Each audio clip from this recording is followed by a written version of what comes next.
Hi, and welcome back to The Joy of Ray Tracing, a video series in which we make several ray tracers from scratch. Last time, we dove into the world of Git and GitHub, and in particular, I showed you how to create your very first repository on GitHub. And in doing so, that opens up the door to taking your ray tracing projects that we'll be working on here on this video series and easily sharing them with others online. Now in today's episode, we're going to tie up some loose ends of things that I forgot to show you on the previous episodes. And the loose ends I'm referring to pertain to the JavaScript programming language, simply because it's such a big topic that I inevitably forgot to show you some things about that language on the previous JavaScript episode.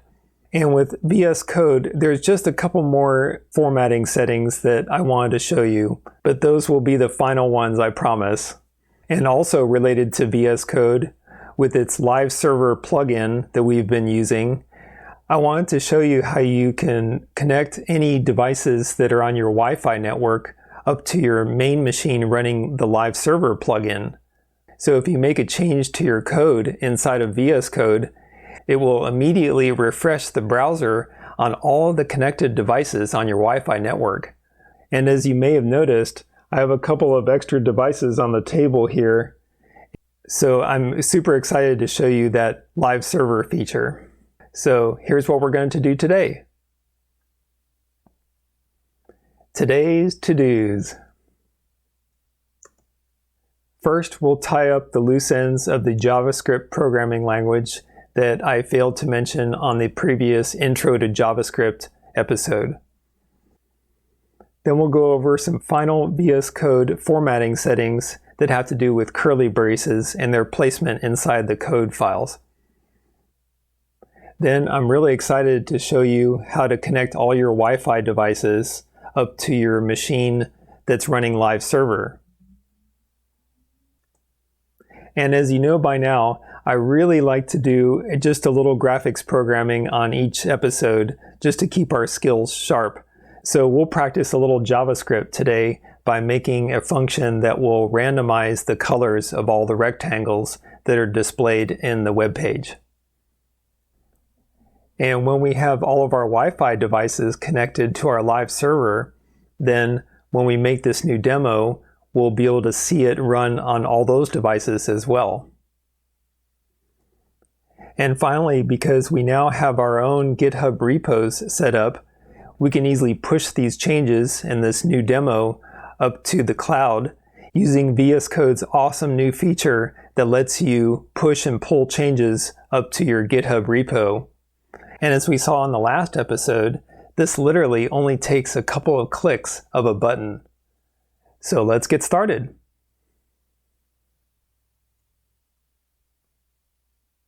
So we'll start with the JavaScript loose ends. And to do that, let's open up VS Code.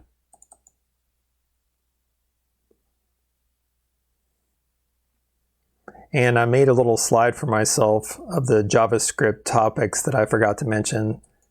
So this way I won't forget them again. So let's start out with single line comments and multi-line comments.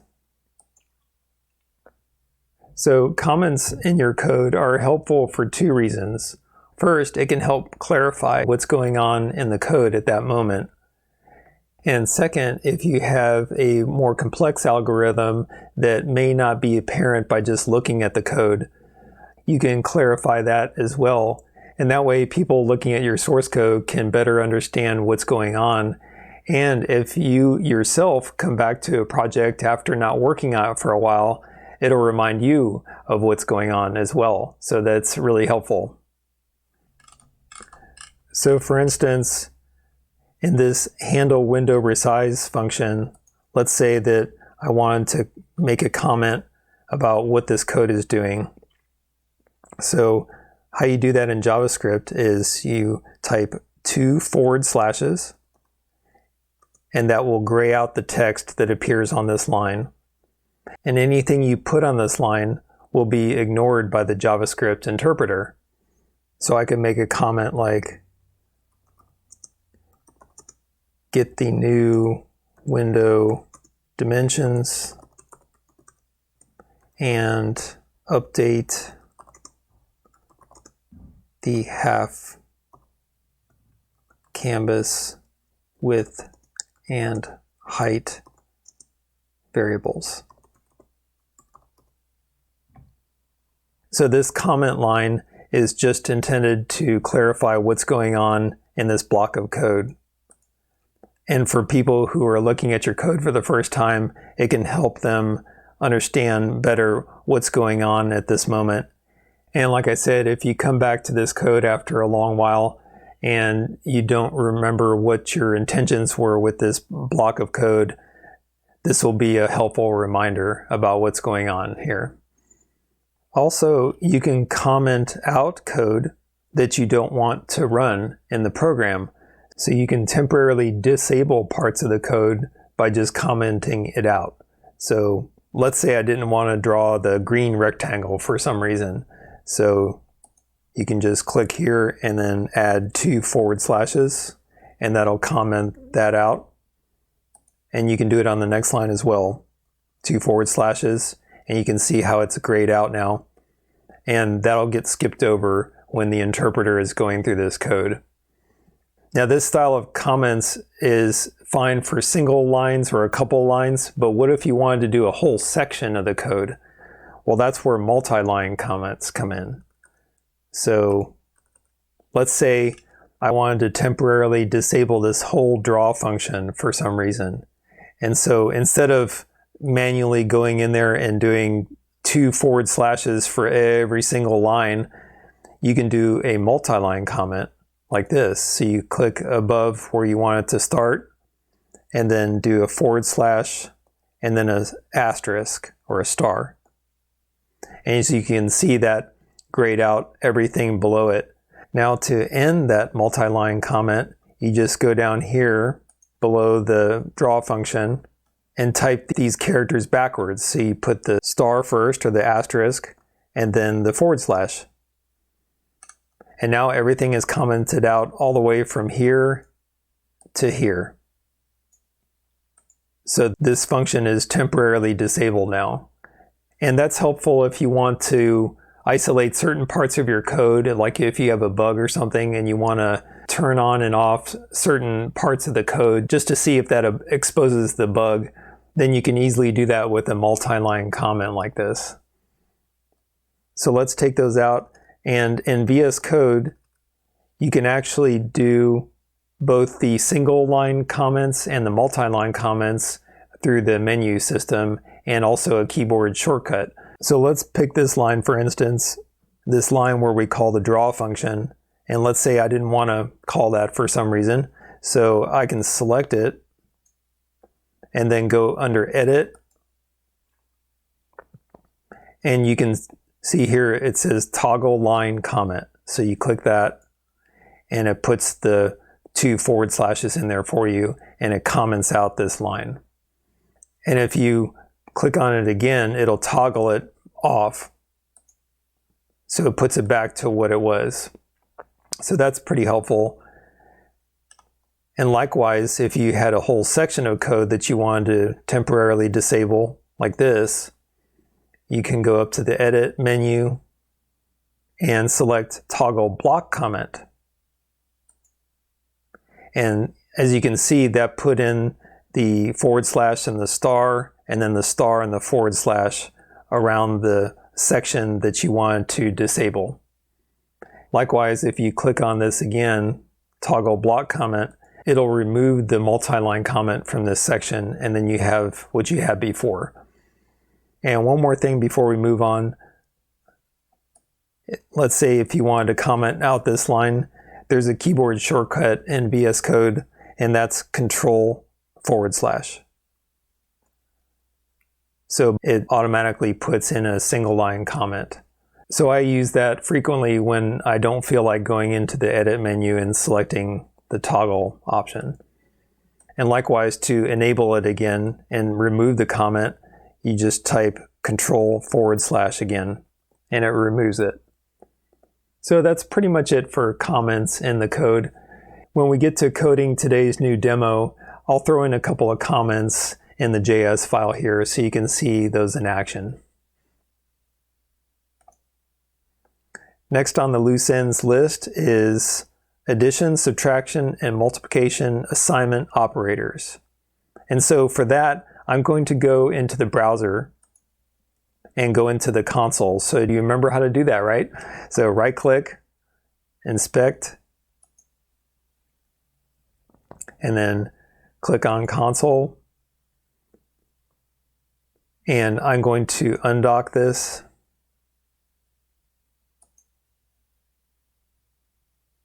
Make it full screen, just so you can see it a little better.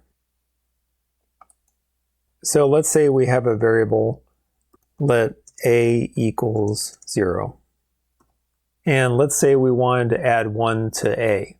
So we can do that a number of ways. This is the long way. A equals a plus 1.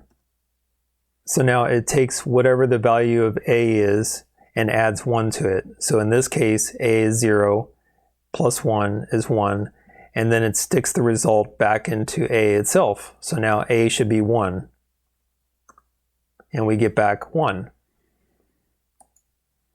Let's put a back to 0. Now, as we learned on the JavaScript episode, you can also do this through the increment operator. So that is a plus plus.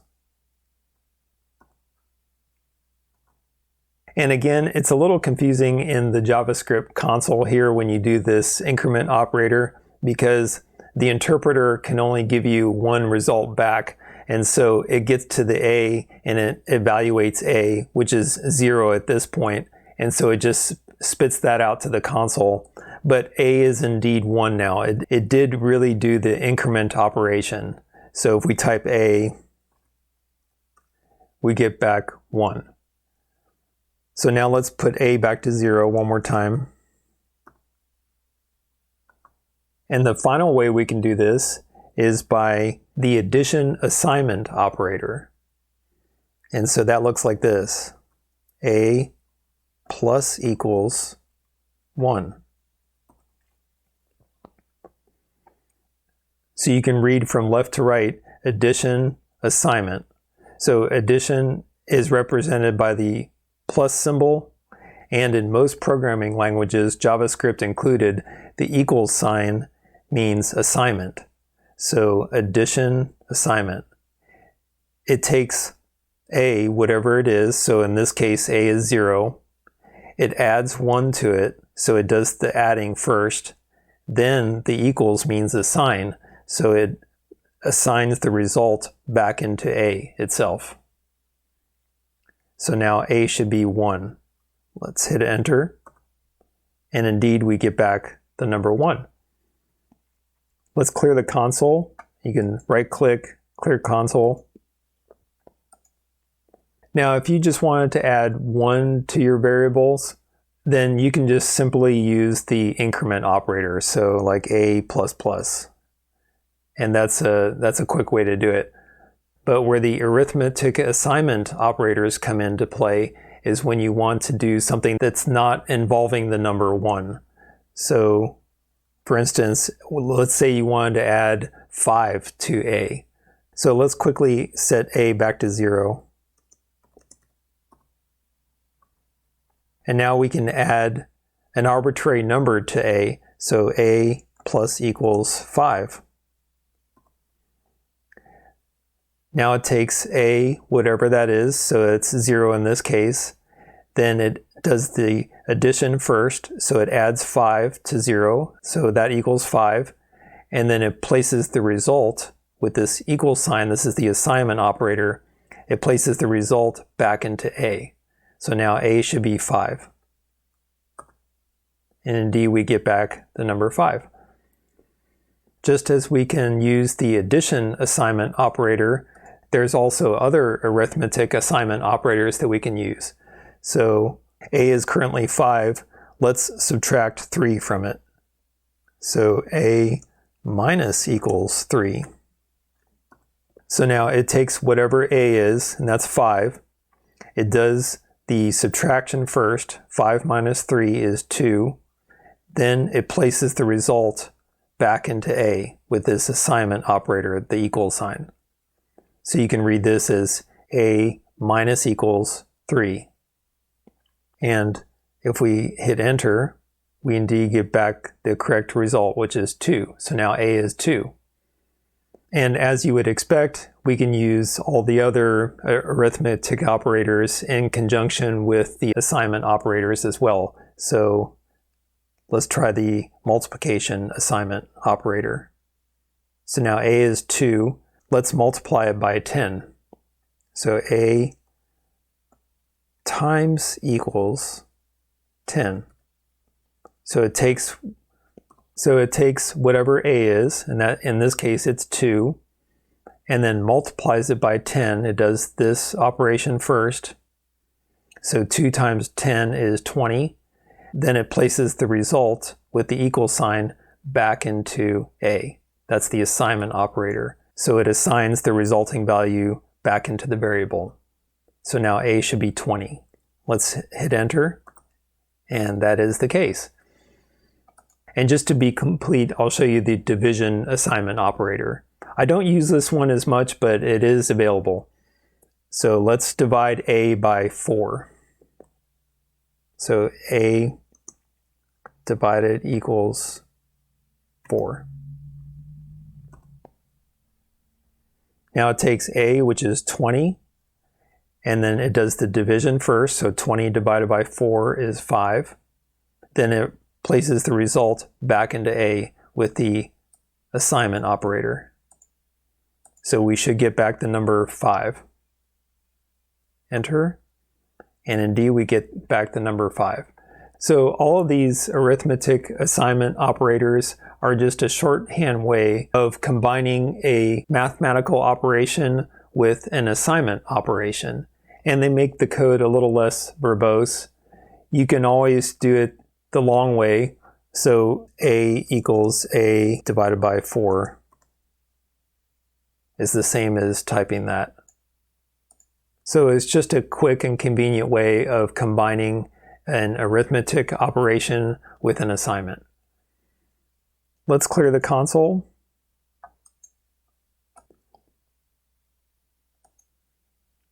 And now I want to talk briefly about the logical not operator, which is the exclamation mark. So let's go back into the console.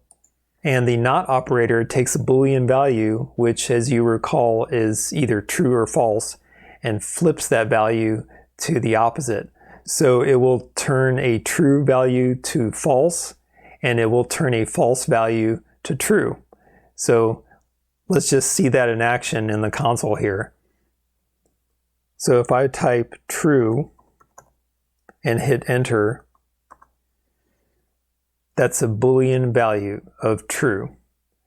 But if I type a not operator first, so exclamation mark, then true,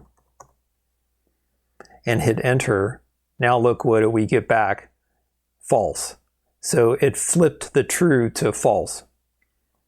And likewise, if I type false and hit enter, we get back false, of course. But if I put the not operator before it, it flips it to true. So you might be wondering, where is this useful? Well, if you were checking for some kind of condition and you wanted to check for a condition being false or not true, then this can come in handy and make your code just a little more readable. So let's clear the console. And let's say you had a variable called user has logged in. And this variable will be true or false. It's a Boolean value, and it's going to tell us whether the user has logged in or not. So I'm going to initialize it to false. And if we check the type of user has logged in, we indeed see that it's a Boolean value. And Boolean values can only have true or false. That's it. Now let's say you were coding a system for a website that wanted to check if the user has not logged in yet, then you might want to display a message to the user saying something like, please enter your username and password. So if you wanted to check that the user has not logged in yet, you could type if. Now I'm going to do it without the logical not operator, and you'll see why we need that. So user has logged in.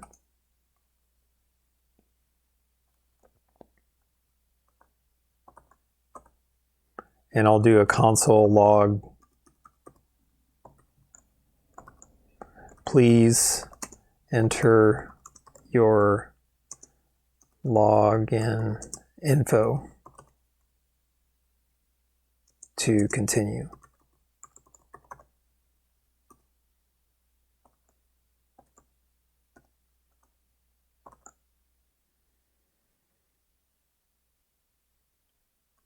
Now when I run the program, nothing happens because user has logged in is currently false.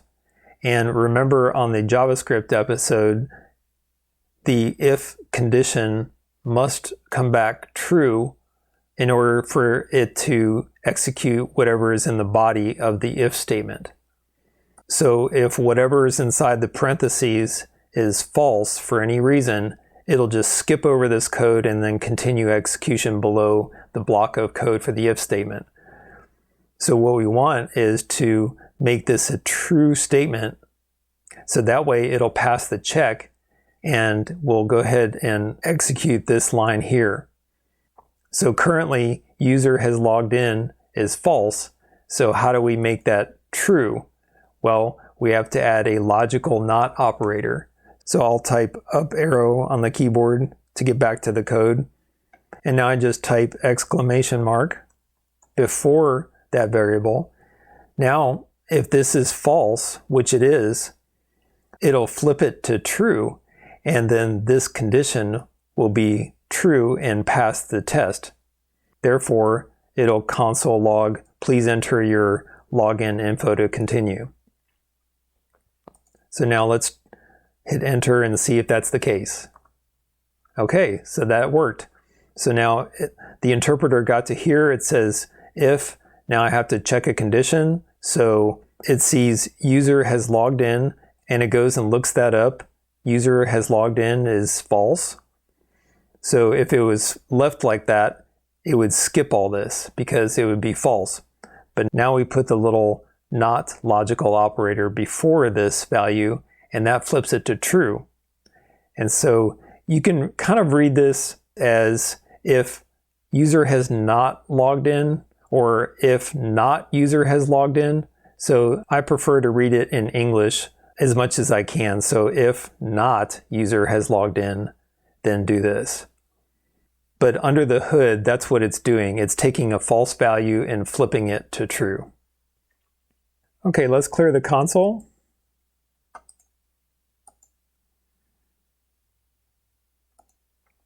Next, I want to talk about array push and pop methods. So on the JavaScript episode, I showed you briefly what arrays are and how you can use arrays in JavaScript.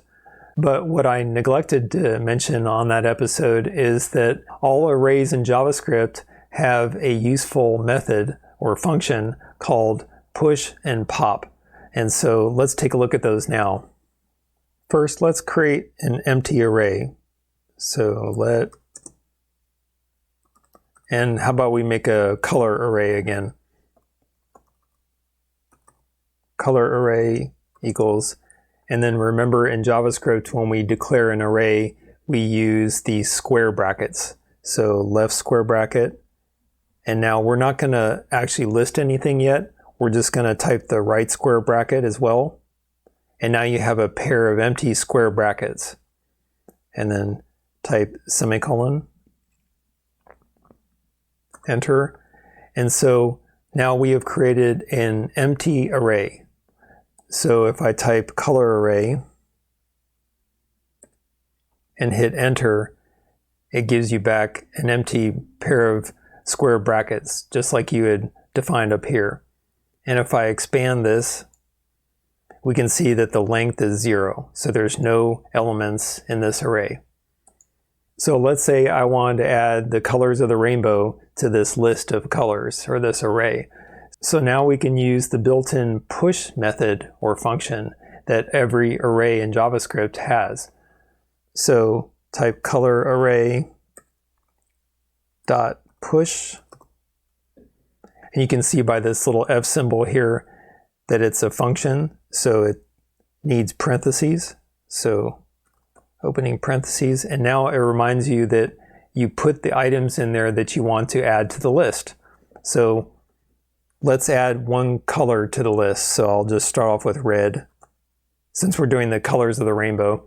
So red, and that's a string, so it needs quotes around it. And then close up the parentheses, and then type semicolon, because it's a statement. Okay, so that gave us back a 1. And what that is actually saying is that now you have one item in your array. So if we type color array and hit enter, we now see that the red color has been added to the list. And if we expand this again, we can see that the 0 index, remember JavaScript starts indexing with 0. So the first element is indexed with the number 0, and that's red. And now the length is 1. So we have successfully added an element to this array. Now you can also add multiple items to this list at the same time by separating them with commas inside the parentheses. So let's try the push method again. Let's clear the console, just so we can get back up to the top, and then type color array dot push opening parenthesis, and now let's list all the other colors of the rainbow one after the other, and then we'll separate them by commas. So orange, and these are all strings, so they all need quotation marks around them. Now you separate it with a comma, and then you go on to the next item. Yellow,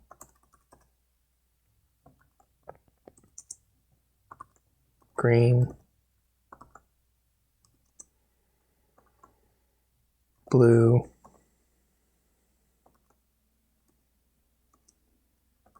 and violet. And now when you're done listing the items, you close up the parentheses and type semicolon, because it's a statement. Now when I hit enter, we get 6 back, and that is the length of the current array as it stands now. So once more, let's type color array and check on it. So hit enter. And now it says we have 6 items, and it lists them all here. So red, orange, yellow, green, blue, violet. And if you expand this one more time, you get this handy index lookup table. So 0 corresponds to red, 1 is for orange, 2 is yellow, 3 green, 4 blue, 5 is violet. And so arrays in JavaScript are dynamic. You can do this push command whenever you like and just grow the array as you need. But now let's say you wanted to do the opposite and remove an item from the array. So let's clear the console. And type color array.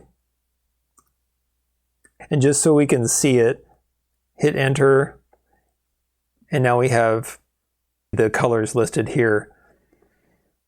Now when you call the pop method on the array, that's going to remove the very last item that you listed. So in this case, it's going to remove violet and then hand that back to you. Now, You don't have to do anything with it. You can just pop it off the array and it's gone forever. Or you can do something with that color. Let's say that you wanted to print it out, or if this was a list of numbers, you could take that element that it gives back to you and then use it for a calculation or something. So let's try the color array pop method. So color array dot, because it's a method on the object. Now type pop, and it tells you once again it's a function, so it needs parentheses. Now, unlike the push method, the pop method does not take any parameters inside the parentheses. So just leave the parentheses empty. So close up the parentheses and then type semicolon. Now it's going to pop off the very last item off the list and then hand that back to you. So hit enter. And indeed we get Violet back. So it popped Violet off the list and then it gave us that value, whatever that is. Now let's check on our color array and see how it's been modified. So type color array and hit enter. Now we see that it's 5 elements, so it's 1 less than what we had before. And you can read the items on the list here. So it's red, orange, yellow, green, blue, and now there's no violet anymore. So it took the last item and removed it. And we can call pop as much as we like until we get to the end of the array and there's no items left. So let's try that. So go back with your up arrow to color array.pop, empty parentheses, and then hit enter again. Now it popped off the last item off the list, so that's blue. And then let's check on the color array again. Now it has 4 items, so 1 less. Now it stops at green because blue's gone. So let's do it again. Popped off green. Again, yellow. One more time, orange. Let's clear the console to get back up to the top. And let's check on our color array and see what it looks like now.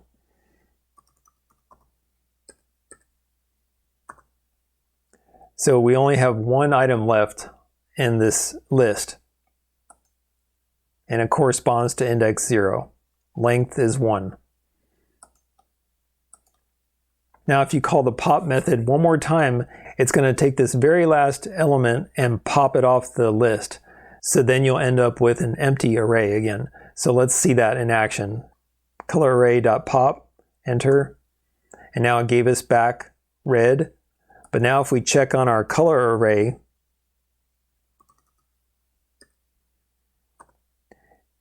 it's empty once more. So we've gotten back to where we started in the beginning.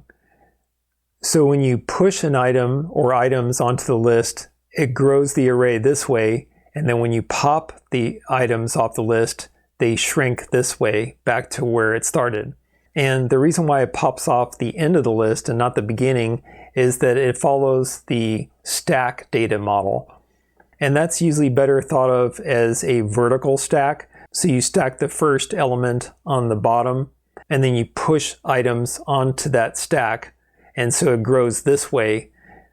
And then when you want to remove an item, it pops off the last item that was added off the top of the stack, and then it shrinks back down. So I have an image that helps visualize this, so I want to share that with you now.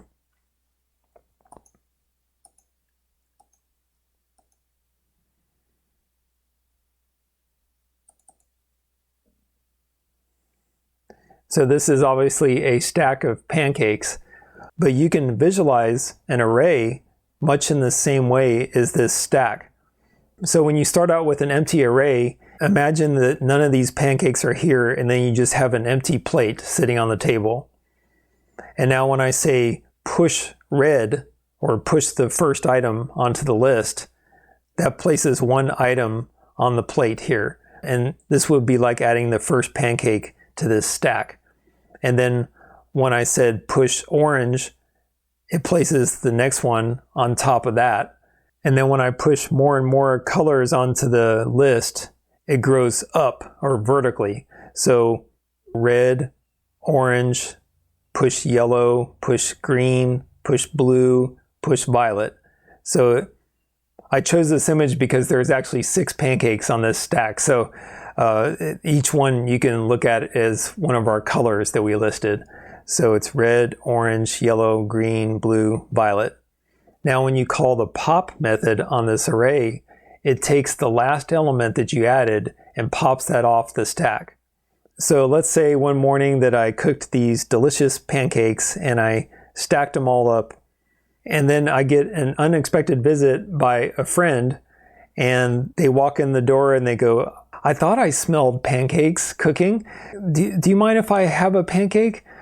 And so if you think about how you would take a pancake off of this stack, nobody in their right mind would reach your hand into the bottom and pull these other ones up, and so you can pull out the bottom one and making a total mess in the process and getting your fingers all syrupy. So for the moment, pretend that these toppings weren't there. If you wanted to share a pancake with someone, you would just pop it off the top of the stack of pancakes. So you would remove the top one, hand it to them, and now that one is off the list. It's off the stack. So now you have 5 pancakes remaining, or 5 colors remaining in our case, in our color array. And then let's say that friend eats up the pancake and they're like, "Oh, I didn't really have breakfast this morning, so can I have another pancake, please?" And I'm like, "Sure." So you pop off the next one. Again, you wouldn't grab one from the bottom, so and making a total mess in the process. So you just take off the next one, and now you have 4 pancakes left, and so on and on. So from now on, whenever you use arrays in JavaScript or hear someone talking about a stack in memory, I want you to visualize this delicious stack of pancakes, and just remember that you build the stack from the bottom up. So when you push an item onto the stack, it goes on the bottom, and then each item you add to the list gets pushed on top of the one that preceded it. And then when you want to remove an item, it pops from the top and then it goes downwards all the way back to the beginning.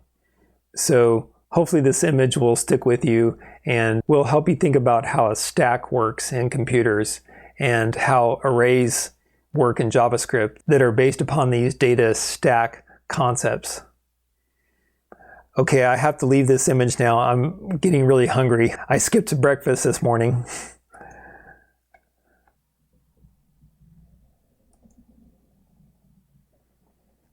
So now let's talk about variable scope. And we'll go back into the console for demonstrating this. Let's clear the console. And by variable scope, we mean how visible is that variable to other parts of the program. So as we've done in the past, if you just declare a variable, let x equals 10, that's what's called a global variable. So this variable x is available to all parts of your program, no matter how nested they may become. So you can have a function print x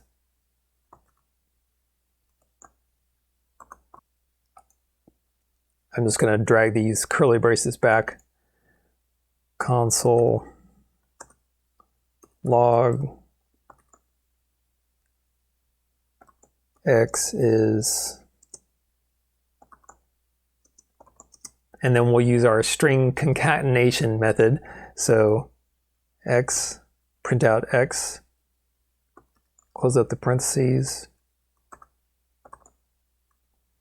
Okay, and now let's call print x. And just by having this x outside of any curly braces, you can refer to it anywhere in the program. So let's print x now.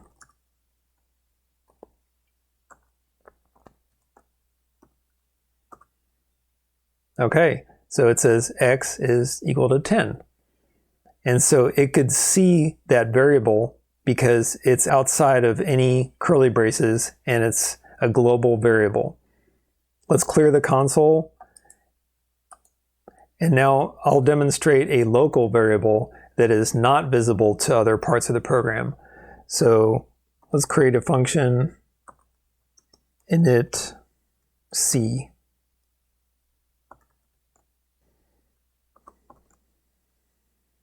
And once again, I'll drag these curly braces back. Let c equals 5.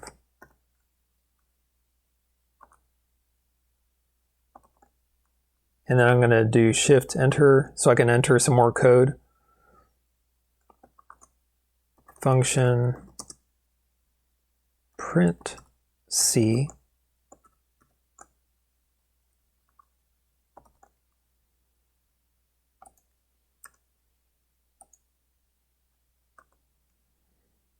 Console log c is, and then string concatenation c.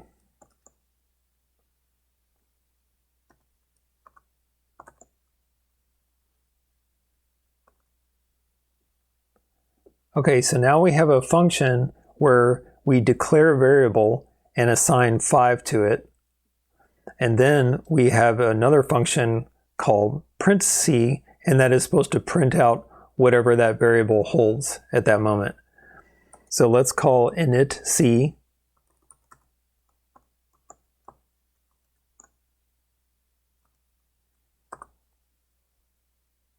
And then now let's try to print it.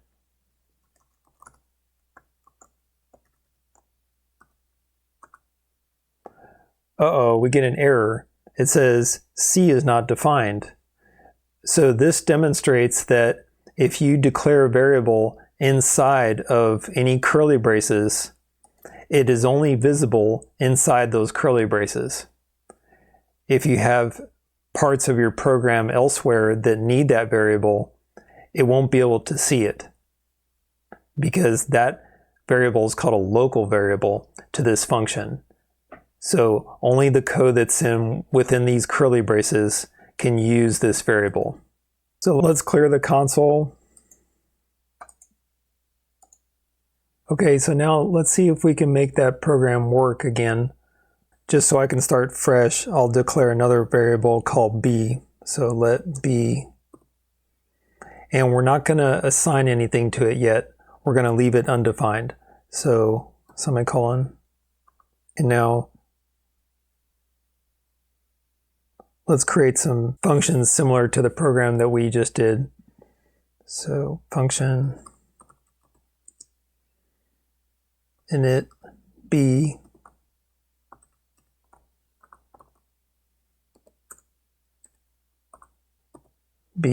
equals 10.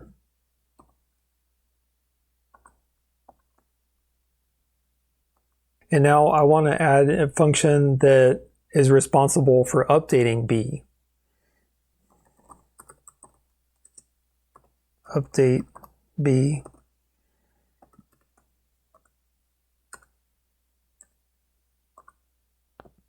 Let's use one of our new arithmetic assignment operators that we just learned about. So plus equals 5.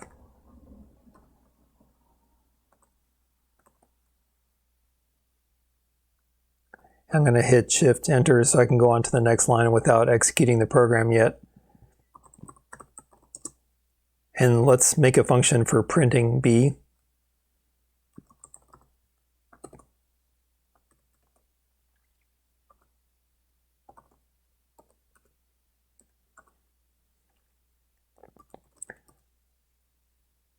Console.log b is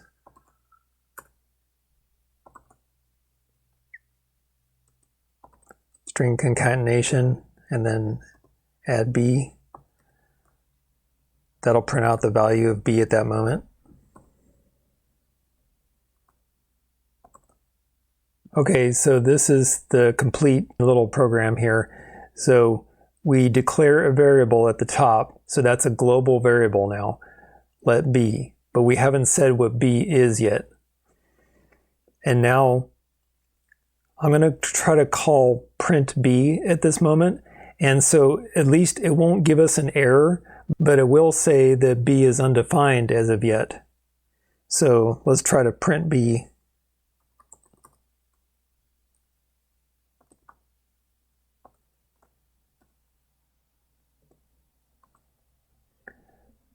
So b is undefined. Now let's call the function init b that'll set b equals 10.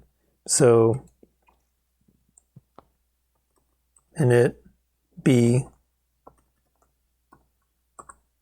okay, and then we can go back using the up arrow to print b, and now let's see if it'll print the correct value. b is 10. So we have that working. And now recall the update function over here, so that adds 5 to whatever b is. So now we can update b.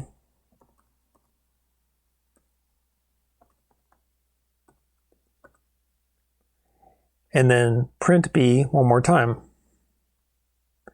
b was 10, and then the update function added 5 to it, so 10 plus 5 is 15. So hopefully we'll get back 15 as what the value of b holds now.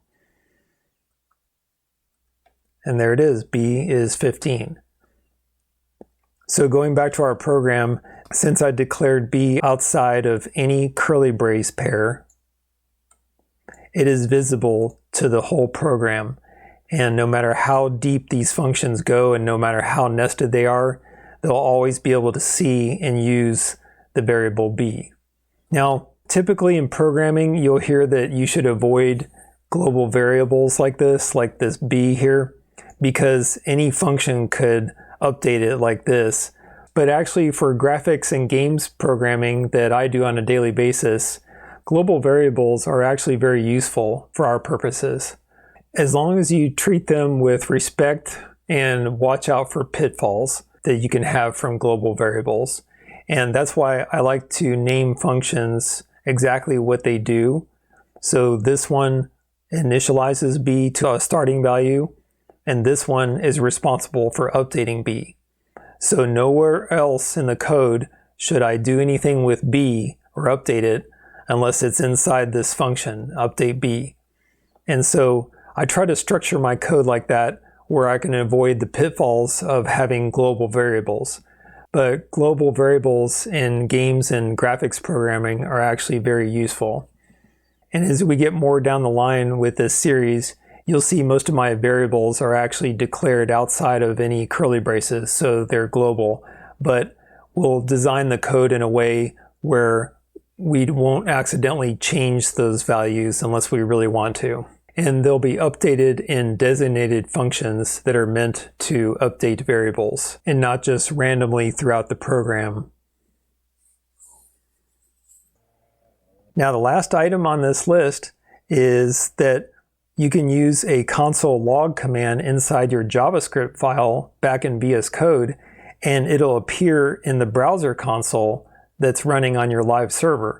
So let's see that in action now. So we're going to go back into VS Code. So click on Go Live to open up the server, even though it's on this JS page right now. So click Go Live. And we see the demos that we were working on, and we see our folder structure here. Let's click on Simple button. And remember, this is the demo that we were working on last time. So you can click the button to randomize the rectangle's width and height. Okay. Now let's right click and inspect, which will bring up the inspector. And then let's get into the console. And actually for this demonstration, I'm going to dock it back to the bottom of the browser window. So dock bottom. Okay. Now let's go back into VS Code. And at the end here, let's add a statement that will print something to the console. So console.log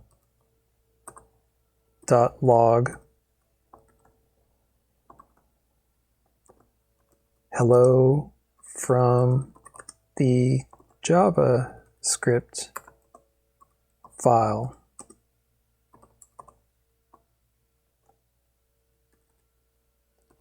Okay, so now let's go back and check on our web page. And look at that, it printed to the console. So these two are connected by way of the browser console. So in the JavaScript file, you can call this console log anywhere you like and print out whatever you need to, and it'll show up in the browser console for that web page. Now it's a one-to-one relationship, so this file will only affect this web page. So if you open up another tab and inspect, it doesn't have that. So it's only on the current demo that you're working on that it'll show up in the console. Each tab has its own console, and they're separate from each other. So last on my list here is that you can access the web page's live variables and functions through the console. So it's kind of like going the other way. So now let's go into our demo and recall from the JavaScript episode where we learned about how the console works and that JavaScript runs in a live hosting environment like the browser. We can access the variables that are located in this program that's running on this web page. So if I type rectangle height, I get back 20, and indeed that's 20 pixels high. So you can check on variables in your program by just typing them into the console here, and it'll give you the most recent value for that variable that it contains. And now if I click to randomize, and then do that again, rect h, see now it's different. It updated what rect h holds now, which is 193, and we can see that it's much taller now.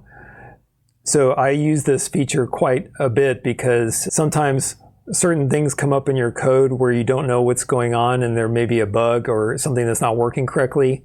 And just by printing out the variables in the console like this and just checking on them, then you usually can spot if they're doing something that's wacky, and then you can go back in the JavaScript file inside of VS Code and fix that issue.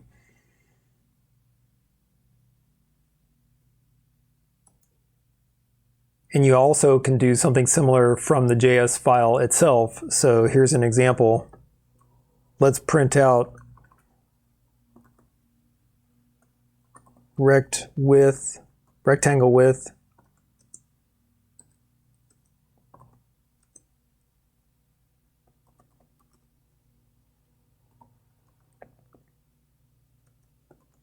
and we're using the string concatenation method. Remember, that's just like mashing strings together. So, and it'll convert this rect w to a string also in order to stick it on that string. And so when all is said and done, it'll be just one long string. So now let's print out rect, give it a space here, rect height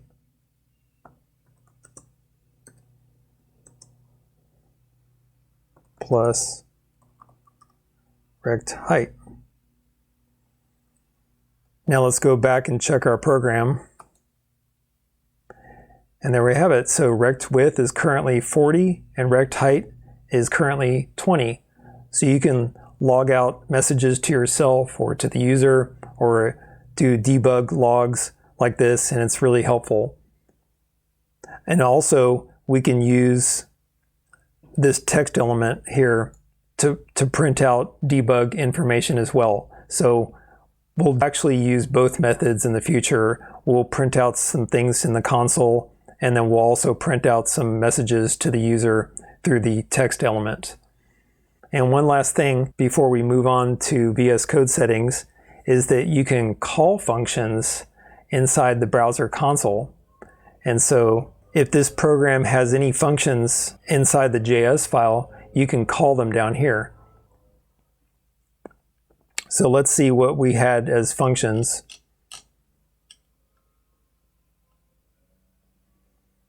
Let's try this one.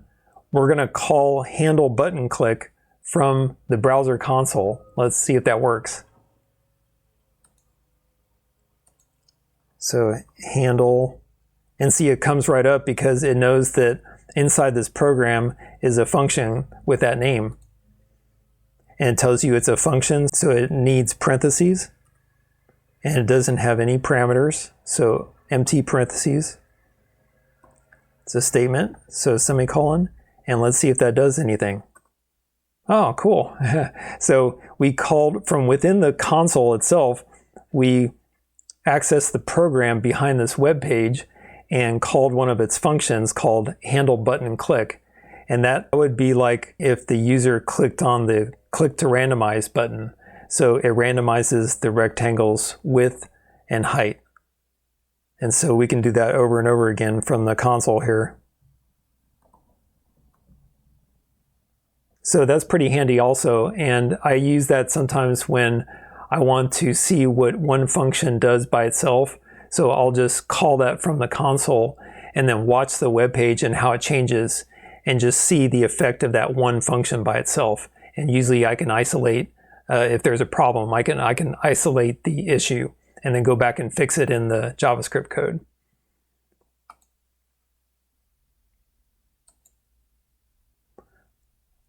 All right, that covers all the JavaScript loose ends that I needed to tie up. And now let's move on to a couple of settings that I forgot to show you about in VS Code that will format curly braces inside your code using a style that I prefer. So let's go back into VS Code. Go to the left bottom corner here and click on the gear icon, and then click on Settings. And now I also made a little slide for myself here so I don't forget anything.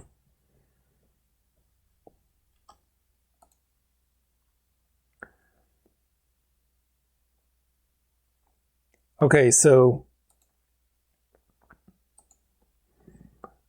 go up in the search field here and type format brace. And that should bring up a list of formatting options that deal with curly braces. And the ones that I like to set, the first one is CSS format brace style expanded. And I'll show you what that means in a sec. So scroll down this list, and then right here it says CSS format brace style. Put braces on the same line as rules, collapse, or put braces on their own line, expand. I always like the opening braces to be on their own line throughout my code. So I'm going to change this from collapse to expand. So select expand from the drop-down list. Now back in CSS, that means it'll format them this way. Now, if you look at different CSS files out there in the wild, you'll probably see this form where the opening curly brace starts right after the selector name. And that's totally valid. I just prefer to have the curly braces on their own line so that I can see at a quick glance what code goes with what body. So now that we've changed the formatting option to expand, if we right-click and click on Format Document, then it puts it on our preferred style.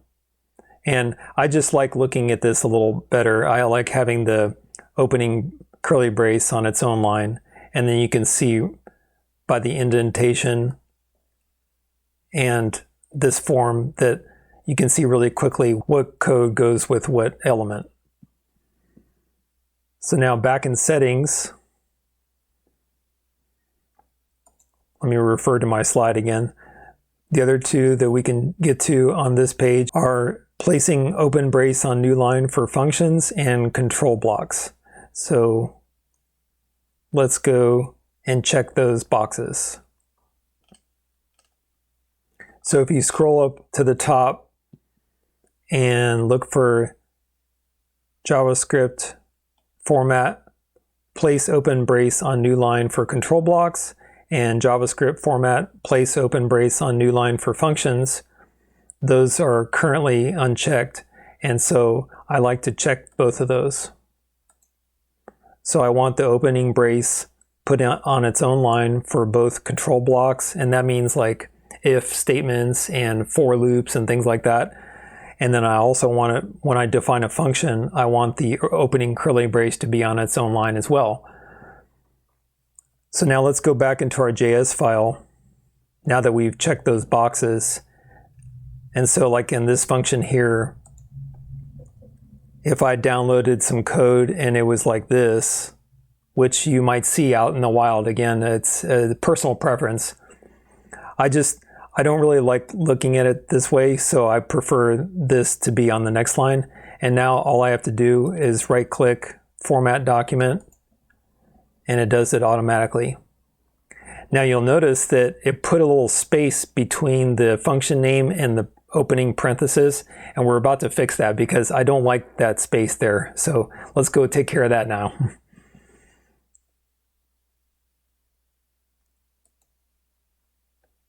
So that is under insert space before function parenthesis, and then unchecked. So let's go look for that one inside the settings. So go to settings tab, and now erase brace and type space. And you might have to scroll down just a little bit. And here it is. JavaScript format, insert space before function parenthesis. And it's currently checked. So uncheck that box. And now go back into the code. So simplebutton.js. Right click and format document. And now see it removed that space between the function name and the parenthesis.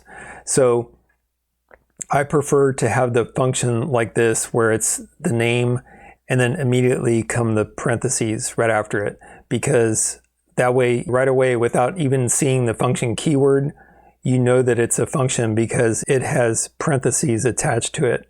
So I just prefer looking at that.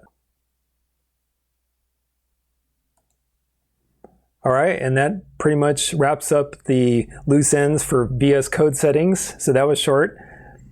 I will put a copy of this slide on the matching repo for this video series. And so if you ever need to refer back to these settings or forgot what they were called or something, you'll always have a slide to refer back to on my GitHub repo, Joy of Ray Tracing, that matches this video series. All right, so now let's move on to the last topic for today, and that is tying up the loose end for LiveServer plugin inside of VS Code. And it's not so much a loose end as it is a feature that I haven't shown you yet that is really useful for when you want to check and see how your code runs on other devices besides your main development machine that you write the code on. So let's say if you wanted to check your demo on a cell phone or a tablet and see how it's running and see if it's running performantly, you can easily do that with the LiveServer plugin. It just requires a couple of steps. So let's take a moment and look at the web page itself as it's running in the browser. So we can see our simple button demo running here, and it says simplebutton.html. But if you look here, it says 127.0.0.1 colon and then the port number, which is 5500. And so we discussed last time that that port number is matching this port number in your VS Code. So that says 5500. And so that indeed matches the one in the web page. So what are these numbers here? Well, this particular configuration of numbers is known as a local address. So yours may look exactly the same or very similar. It's usually 3 numbers here and then 001, and that means that it's the local address of this computer. So if I open up a new tab and do that address, 127, and it pops up, I can get back to the server's main page and just click on any demo that I want.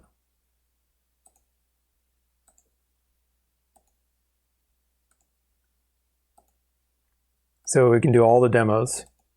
So it operates much like a server or a file folder structure on your computer would. But now let's say I have these devices. So if you look behind me, I have a old laptop. And that laptop is the one that I created the three.js path tracing render with. So that laptop is like a 2014 old laptop with integrated graphics. But it works, so I just keep it around and I develop on it quite a bit still. And then I have my son's old iPhone, which is, I believe, an iPhone 7. And I have our family iPad, which is, I think, an iPad 6, so it's also an older version. So let's say I wanted to run the code. Let's say I wanted to try out the demos on those devices as well. So can I connect those to this server? Well, if you go in there and you just type that same address, this one here, 127.0.0.1, port 5500, it goes to the local address of that computer. So each computer has their own local address called this very number, this 127.0. and so on. And so you can't really see the development machine that's running the live server. So in order to do that, we just need to get the IP address, the outward facing IP address on the network. And that's called IPv4. So if you can get the IPv4 address on your development machine, then if you type those numbers into the address window of your browser on a device like that, it'll connect to the live server. And so if you make a change to your code, it'll not only refresh your web page on your development machine in real time, like instantly, it'll instantly update those as well. And so everything changes at the exact same time. It's really cool. It makes you feel so powerful. So let's see now how to get our IP address, the IPv4 address that's outward facing on the Wi-Fi network. And I made a slide of this too, so I don't forget anything.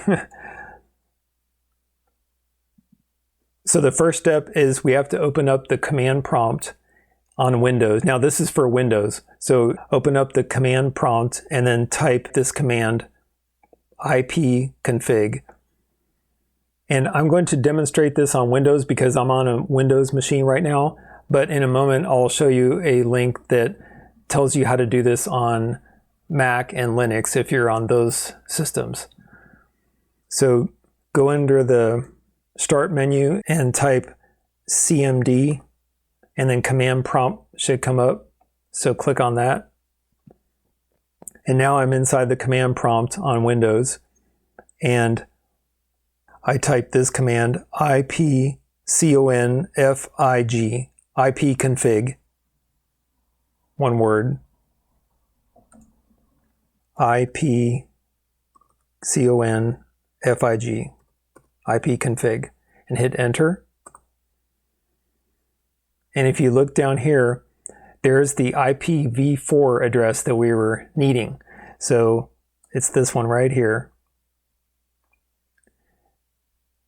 That's the address that you need to enter into those devices back there if you want to connect to the live server running on your main machine.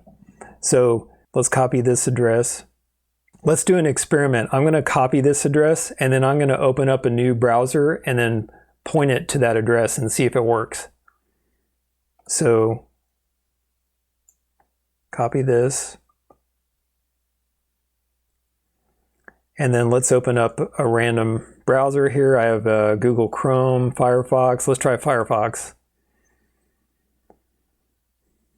It's been a while since I opened up this browser. So now I'm going to paste that in there. Okay. Now we need one more bit of information, and that's the port number. And that's denoted by a colon and the port number. So if you look back on our web page, it's port number 5500. So we have to type a colon and then 5500, and we should be taken to the live web server. So let's try that. On Firefox, and then colon 5500. And you don't need to type anything else, just hit enter. Isn't that cool? All right, so now we're getting to it through another way. We're not using the local address anymore. We're using the machine's outward-facing address on the Wi-Fi network. So now I can click on any of these demos and it should show up and works perfectly. So let's close out Firefox. You can also do it in the same browser. So this is my Brave browser that it's currently running in. I'm just going to open up a new tab, paste, and then 5500. So it's the exact same thing as if I did the local address and hit enter. Let's get out of the browser console. So you see it's the same thing. So this is the local way of getting there, and then this is the outward-facing Wi-Fi network way of getting there. So if we put this same address into any device on the Wi-Fi network, it'll load up the demos on those as well. And then I'm going to show you something really cool. So I'm going to power these up now, and then I'm going to enter in the address on those. So we're going to be seeing multiple demos at once here.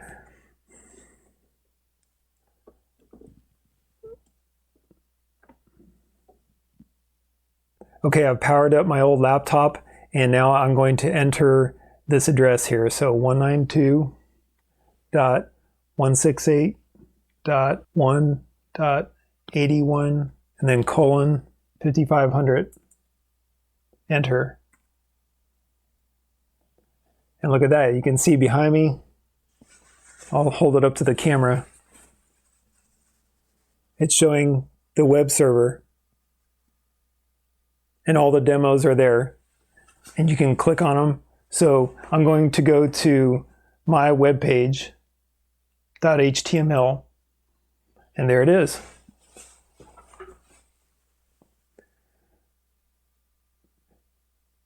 So that's running the little demo from my main computer down here that's running the live server. So they're connected now. Now let's do the same on these devices. So tablet, and I'm going to click Safari. Click up here in the address window and type those numbers. So 192.168.1.81 colon port 5500. So I don't know if you can see that, but I have the address in there ready to go. Now I'm going to hit enter, go, and there it is. The server is now serving all my project files on this device. So now I'm going to click on my web page again, and there's the demo.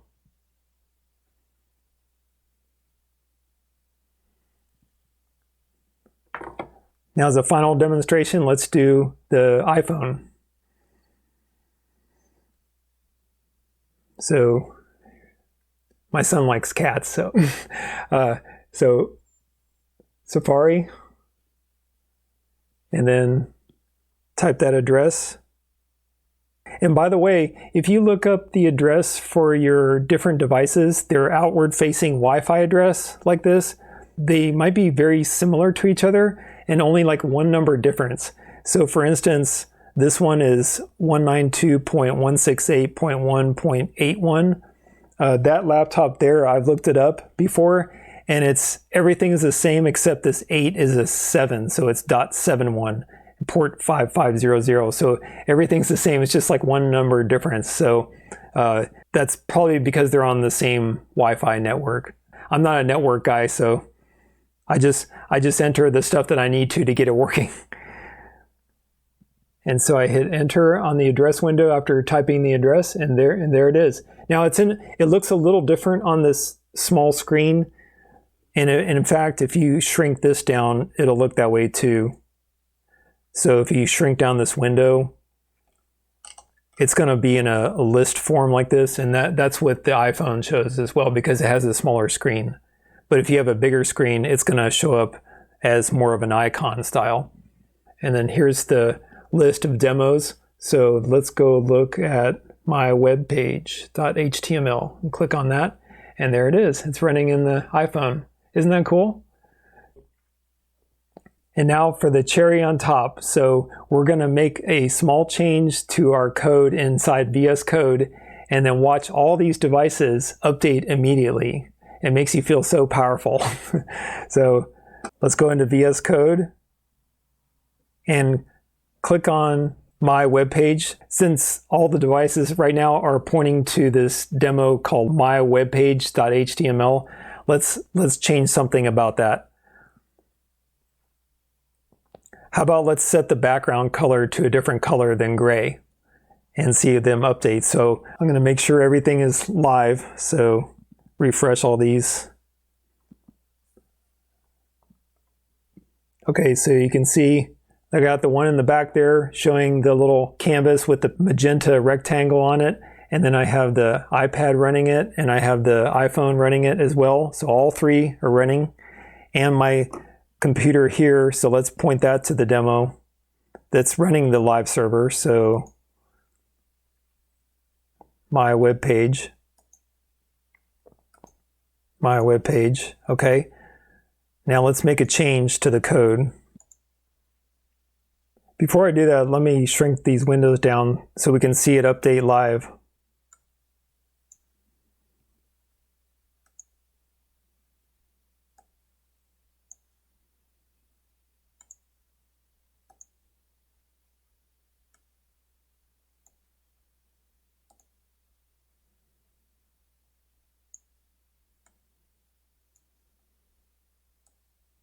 Okay, so now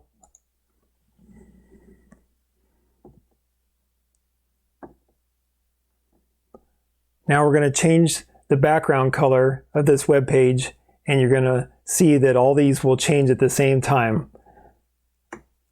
So let's erase gray and do red.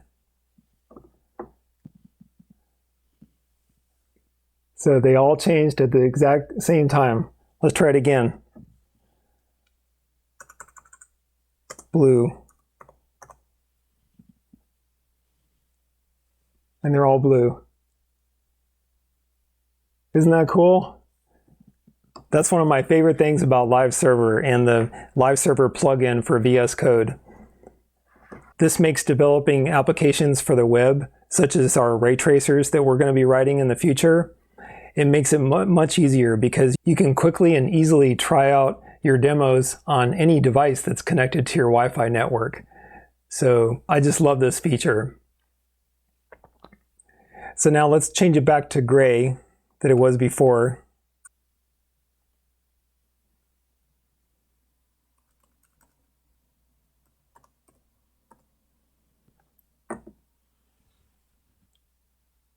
And they're all back to gray again. So you're essentially controlling 4 computers with 1 computer. It makes you feel so powerful.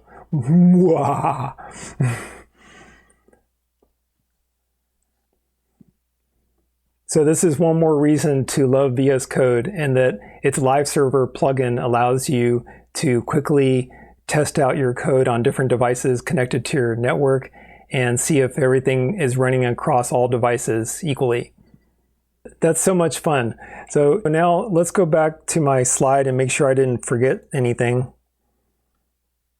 And so to get this to work, again, you do command prompt and then type ipconfig, and that's on Windows. Now, if you need to get your IP configuration or find your IPv4 address on Mac and Linux, then I have a link for that, and I'll show you that now. And I'll also include this link in the description of this video.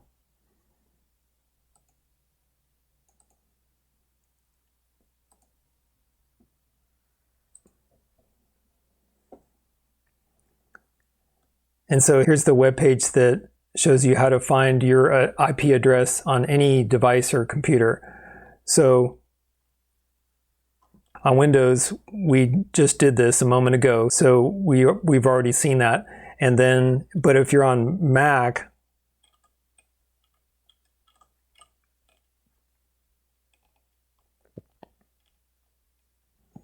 here's the instructions for that. And you can read through this. It's pretty easy. You just navigate through a couple of menus and you're there. And then you find your address that way. And I think it's easiest on Linux because it's part of their notification area. So if you do connection information on Linux, it should show you your IPv4 address right away. So if you're on Linux, you don't even need to go through any menus. It's just right there in the notification area. Okay, let's head back to my slides and make sure I got everything. So we provided the link, and now you get your IPv4 address, and that should look like 4 numbers separated by 3 dots. And then you add the port number. So in our case, it was 5500. And you type the 4 numbers for your address, the colon, and then 5500 for the port. And if you hit enter on your browser address bar, then it should take you right to the page of the LiveServer running on your development machine. And then we did this just a moment ago. We tested by making a small change to the code, and all the devices immediately refresh. So success. I'm going to X out of this browser here. Now let's go back into VS Code. Get my File Explorer back. Okay. And as you know by now, I like to at least do a little graphics programming on every episode just to keep our graphics programming skills sharp. So how about today we do a little demo that randomizes the colors of all the rectangles on the screen. So we already did a button that randomized the height and width of all the rectangles. So now let's make that same button do another action, which is make a random color and then assign that to each rectangle. So for this demo, I just want to make a new HTML document and a new JS file. And so we can just literally copy the old code and then place it in a new file. And that way, when we go to our server on LiveServer, it's a separate demo.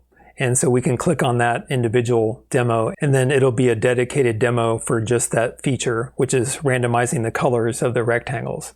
So let's create a new file now. Actually, we can get rid of my web page and click out of settings also. We won't need to visit settings anymore, I promise. So let's click on Simple button. Make sure you're in the root folder here. And now click New File. And let's call this random colors.html.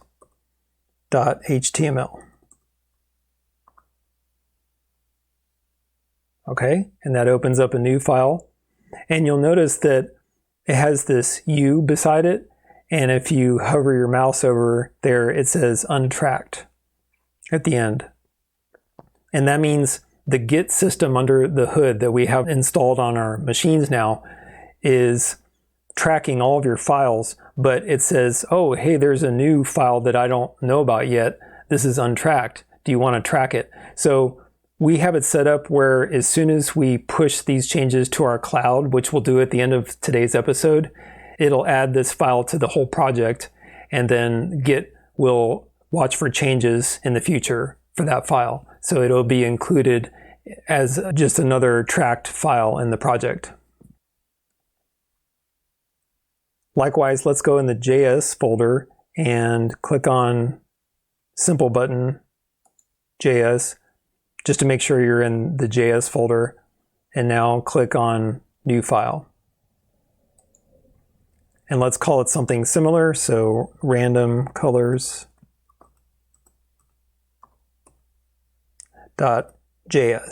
extension, so it's JavaScript. So now you should have a new randomcolors.html file and a new randomcolors.js file. Let's go into Simple Button HTML that we were working on last time and just select all the code. Control-C to copy, go into randomcolors.html and paste. And then right away change the title so we don't get confused. Random colors. And now likewise go into simplebutton.js, selection, and select all. And that selects all the code for us so we don't have to do it with the mouse. And then Control-C, go into randomcolors.js and Control-V. Now to make sure that we don't accidentally change one of these older files, let's click out of simplebutton.html and simplebutton.js. Okay, and then go back one last time to randomcolors.html. And let's change this file path to find the file randomcolors.js. And again, we're going to see one of my favorite features of VS Code. It's going to fill in the file name for us. So erase all the text to the left of this quotation mark here, up until JS, and then type /. It's one of my favorite things. I never get tired of seeing this. So click on Random Colors. Now this file is done for today. That's all we're going to need to do. So all of our new stuff is going to go into randomcolors.js. Before we start making some changes, let's go back to our LiveServer page and open up this random colors document and make sure it's working properly. So let's go back into the browser, your default browser, and it should be still pointing to my web page. This is our local address, so the 127 address. Let's go back. And now, if you don't see it, don't worry, because you need to refresh the page for it to show up. And whenever you add a new file, it doesn't automatically put it in there for you. So hit refresh. And yay, we see it, random colors. Now let's click on random colors, and it should give us back our demo that we were working on last time. Same functionality. So you click to randomize, everything's working, mouse is working, resizing is working. So now we're going to add a function that will randomize all these colors every time that you click this button. So let's try that now. Oh, and we had this console log down here. We don't really need that, so you can erase that.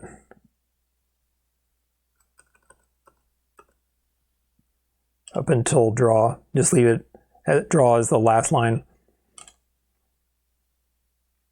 And now let's briefly take a look at what's going on in this draw function, because we want to change the colors. So we currently have context.fillStyle equals and then an English word that's the name of the color, magenta. But what does that really mean to the computer? Now, there's different representations of color that the computer can accept. And for web development, they offer a lot of different styles that you can specify your colors in. And although it's convenient to write English words for what you want, like magenta or red or white. Under the hood, your computer actually deals with colors as numbers. And so each color has an R, G, and B channel, or a red channel, a green channel, and a blue channel. And you specify a number for all those channels, and then depending on how intense each is, you can get all sorts of colors with it. So let's start out with an easy one and do red first. So we're going to change this word red to RGB, and that stands for red, green, blue. And then type the open parentheses. It's kind of like a function, but not really. It's more of a triplet value. So you put 3 numbers inside these parentheses. So R channel. Now, the numbers can range from 0, which is black, all the way to 255, which is full intensity. And so if you add all those numbers together, the possibilities, you have 0 plus 255. 0 is one possibility. So you have 256 possibilities. So there's a range of 256 numbers that you can put, but 0 is one of them. So you have to remember that it starts at 0, like indexing in JavaScript. So let's try 255, so full red channel, comma, and then let's leave the other channels dark, so like 0. So 0, comma, 0. Close the parentheses, and that's all you have to do. So now you can read this as RGB, full intensity red, 0 intensity green, 0 intensity blue. So it'll be all red. So let's go back and see if that changed anything. It shouldn't have changed anything on the web page. So let's go back. And it indeed is still red. So let's see if it's actually doing anything. So let's change around the numbers now. So now we'll get into color theory a little bit more later on in the series when we start talking about light and interactions of light rays and materials and things like that. But just know that this is an additive color system. So when you add green to this red color, it's going to make it a yellowish color. And so let's add full green channel, so 255. And now we should end up with a yellow rectangle. So let's go back to our web page and see if that's the case. Yay, so there it is, yellow rectangle. So we're thinking about this in the right way so far. So let's go back. Now if you add 255 to the blue channel as well, that's all the spectrums, and you get pure white. So let's go check that. And there it is, white rectangle.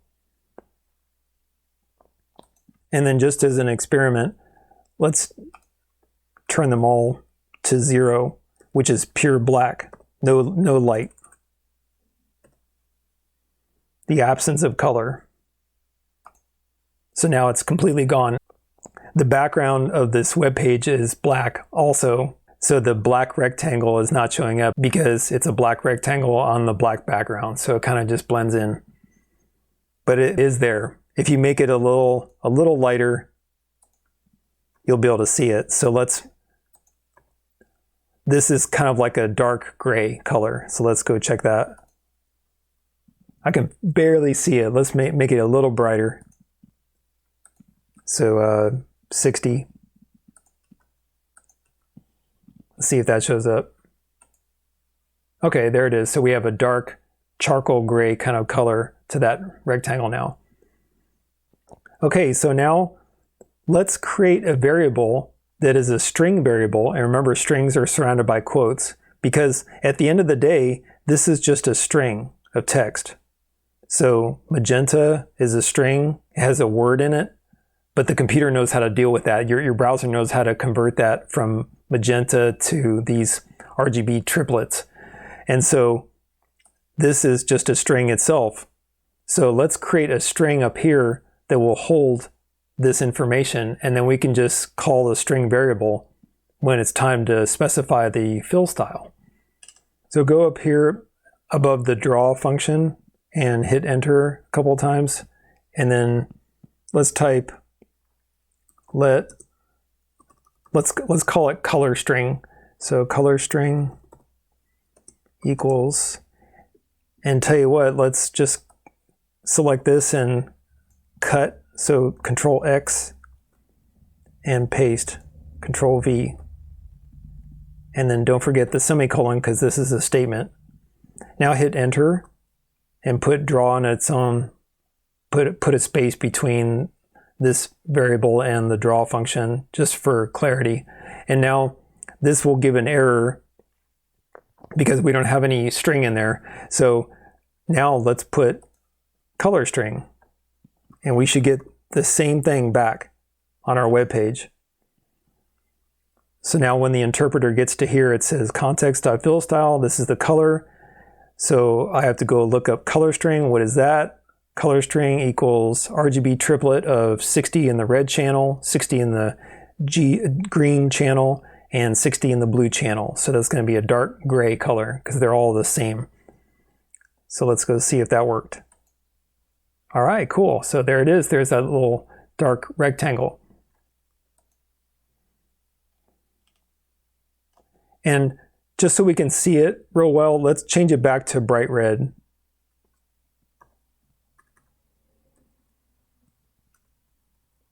So 255, 0, 0. Okay, there's the red again. Now let's do the same with all these, and instead of specifying a different color for each one, we're just going to use the same color string.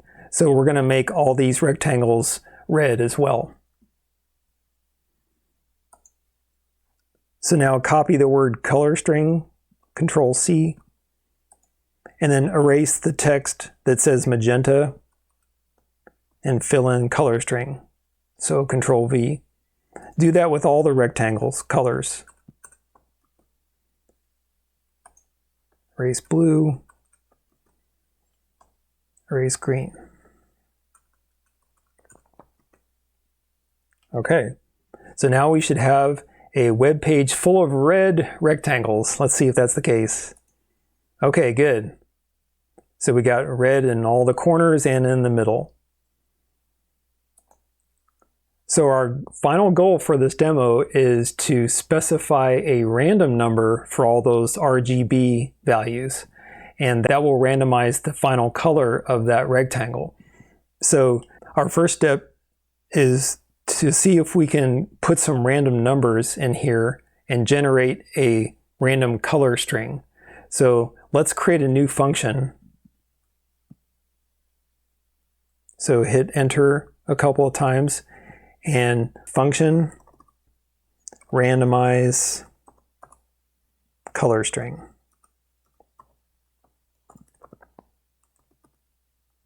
And it's not going to take any parameters, but it is a function, so it needs parentheses. And then enter, and now opening curly brace, and it'll close it for you. Hit enter again. Now, what do we want this function to do? We want to insert some random numbers in the range of 0 to 255 for each of the red, green, and blue channels, and then create a string out of that and stick it back into color string. And so that way, when the interpreter gets here, whatever color string is that contains our random variables, it'll set the rectangle to that color, whatever it may be. So before we add any code to this function, I forgot, let's add a couple of variables that will hold the values of R, G, and B respectively. So let's create those here. Let R equals 0, and then just do that 2 more times for the G and the B. So let G equals 0, and we're just initializing them to 0. It doesn't need to be done, but it's a good practice to initialize your variables. And that way someone reading your code right away, they know that R is going to be a number because there's a 0 here, and that color string is going to be a string because there's a pair of quotes around some text here. So now let's see if we can build up this string. This is our target form here. Oh, and let's get some practice with a comment. So let's do a commented line. So enter and double /, and now let's say what we're going to do here. So create a new string with the form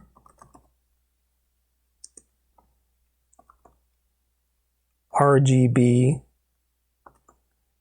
and then I'll just put 255 for all the channels. Now we're going to reference the color string and set it equal to a new string that we're going to build ourselves. And we're going to use the string concatenation method. So you're going to see that in action yet once again, and it'll help us to put some random numbers in that little phrase of RGB and then the triple numbers. So first, let's reference these RGB triplets. Let's just set it to red for now just to test this out. So R equals full intensity, 255, and G equals 0. B equals 0. Now here's where it's going to get a little tricky. We have to construct a string like this, and we have to put these values where those numbers are. So the R has to go here, the G has to go there, and the B has to go there. Then we're going to use the string concatenation method to mash it all together into one color string, and this variable here, color string, will hold the result of our built up string. So let's try that now. So color string equals, and now it is a string, so let's remember the quotes. So quotes, and it'll close it up for you. Now inside the quotation marks, start typing this exact phrase right here. So RGB, and then the opening parentheses, and then we're going to stop. So RGB opening parenthesis. Okay. Now you remember how to do string concatenation, right? So you just add the plus symbol in JavaScript. It's really easy. So space plus. Now we're going to stick the value in here.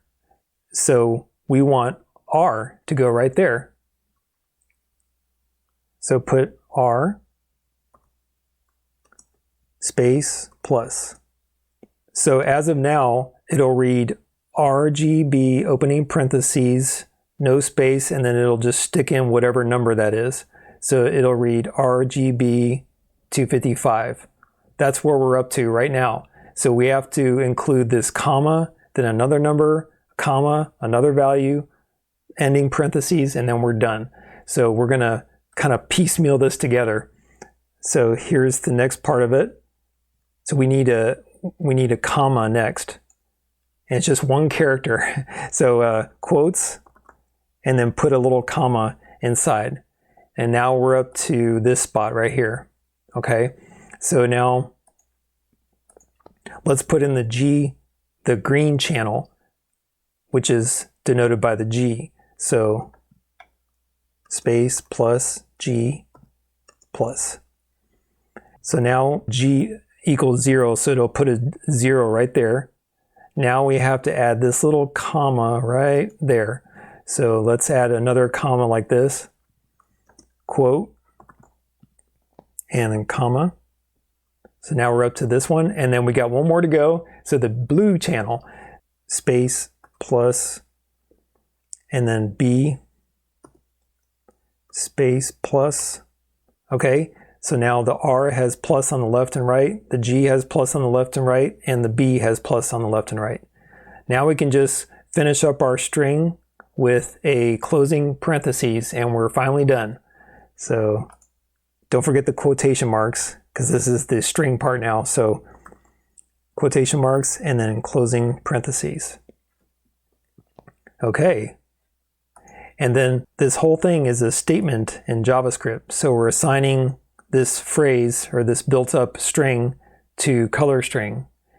And so that's an action. And so we need to put a semicolon at the very end. And now we are finally done with the color string. So now there's one more thing to do. Just by defining this function, we have not called the function yet. So we need to call it. So we can get rid of this one space here, tidy that up a little bit. And then let's go underneath the randomize color string and call it. So randomize color string and call it by using the parenthesis. So it'll close it up for you and then hit semicolon at the end. Okay, so that will set the color string to whatever we have in here. And then when it gets down to the draw function, it'll set the rectangle to whatever the color string is. So let's go see if that's the case. All right, cool. So we have all of our red rectangles. Now let's test it to see if it's truly working.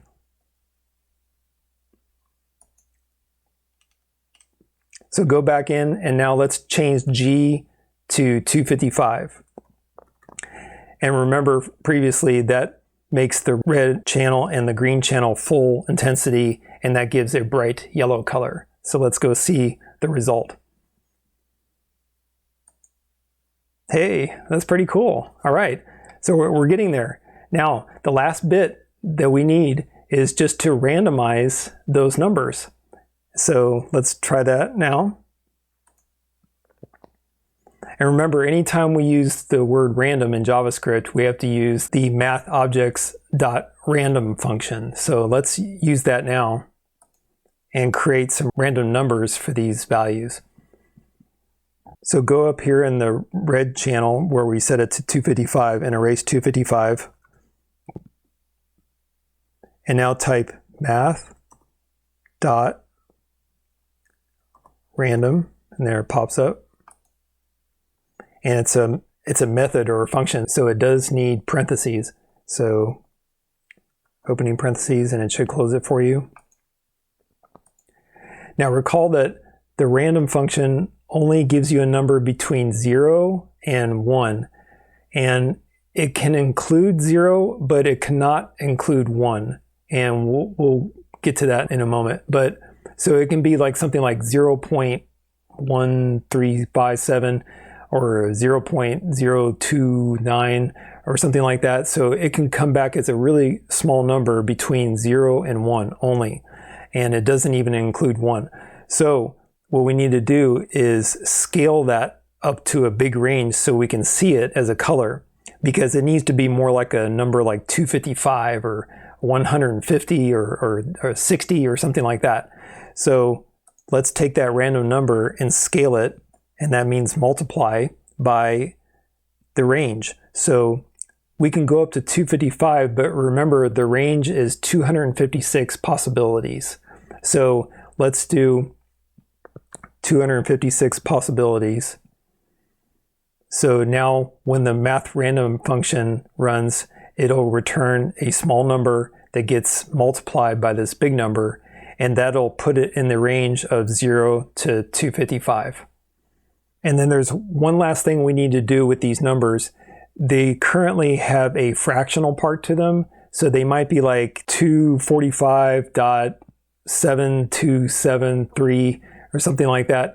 We want a nice round number, so we want an integer number.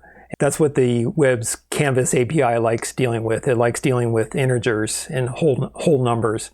So let's turn this into a whole number by removing the fractional part and rounding down.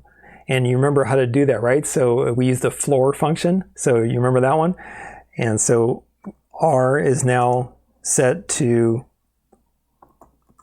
call the math library or the math object, and dot, and then floor function.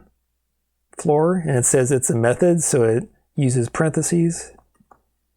And now it says put the number in there that you want to floor. So we need to floor R itself. So type R again, and then don't forget the semicolon. So now R is a random number between 0 and 1 that gets scaled up to a range that we can see as a color, as an intensity of red. So 0 would be black, no intensity, and 255 would be full intensity red.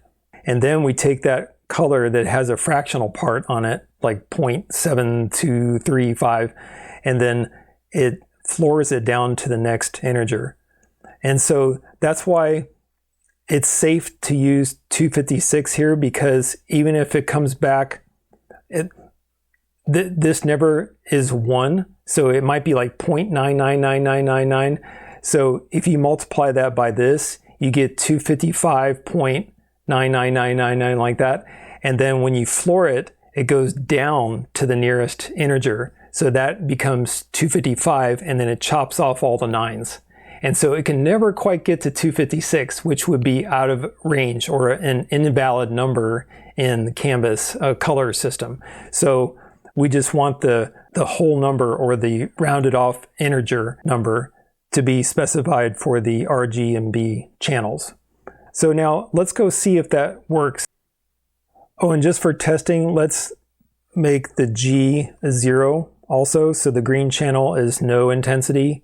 And we're just going to take a look at the red intensity for now and see if this little bit is working. So when we go to the web page, we should see a random shade of red each time we refresh the web page. So let's see if that's the case. All right, cool. It looks like it's working. So you got a dark red here. Now I'm just going to refresh. Again. Okay, there's a bright one. There's a slightly darker one. There's a really dark one. Bright. A really dark one. So it's definitely working. That's exactly what we wanted. So success on that front. So now all we got to do is do that for the green channel and the blue channel, and we're going to be set to go.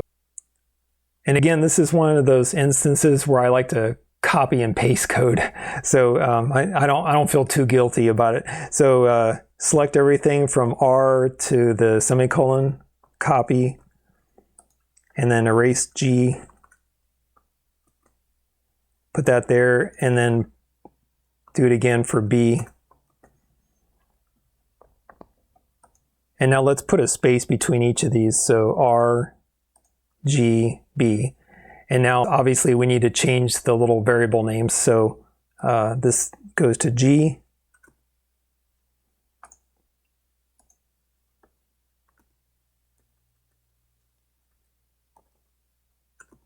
Okay. And then B for blue.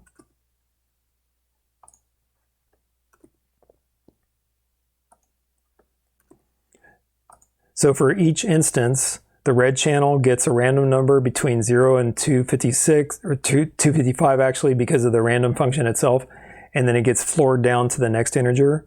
The G gets a random number, 0 to 255, floored down, and the B gets a random number, and then floored down to remove the fractional part, so we're left with the integer.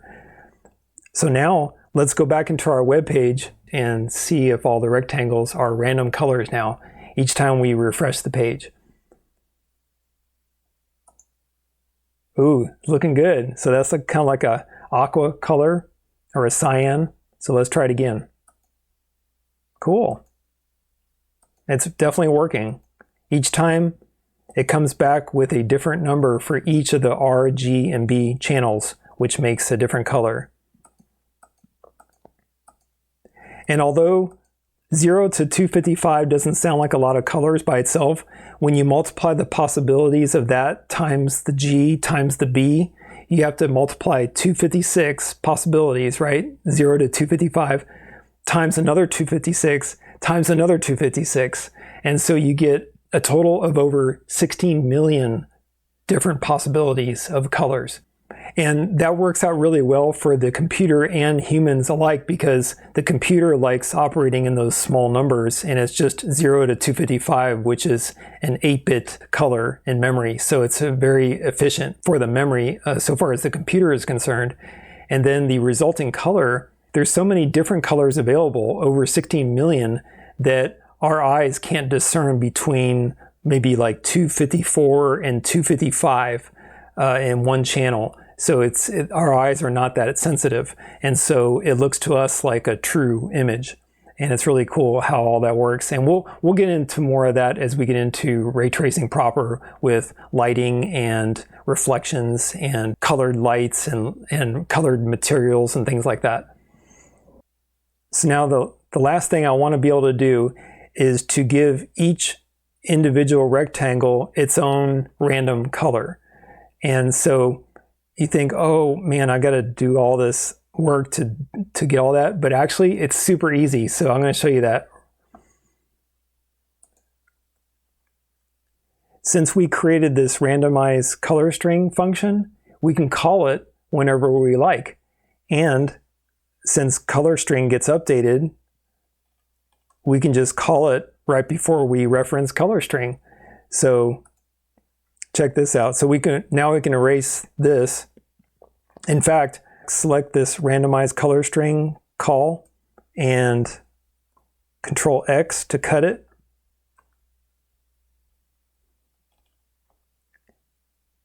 And then put it right before we use the color string variable itself. Let's just see if that works still on our web page, and then I'll show you how you can easily do it for all of them. All right, so it looks like it's still working. So let's refresh the page. Good. And now that this random color string call is inside the draw function, wherever we call the draw function, it'll randomize the colors again. So remember back in here when we did the handle button click, when a user clicks on that button that says click to randomize on our web page, it calls the draw function. So now when we click on our gray button down there in the corner, it should randomize all the colors again. So let's try that. And we won't have to refresh the page manually every time. So let's see if that's the case. Click to randomize. All right, cool, it did it. So now it's not only randomizing the width and height of all the rectangles, it's randomizing the colors of all the rectangles.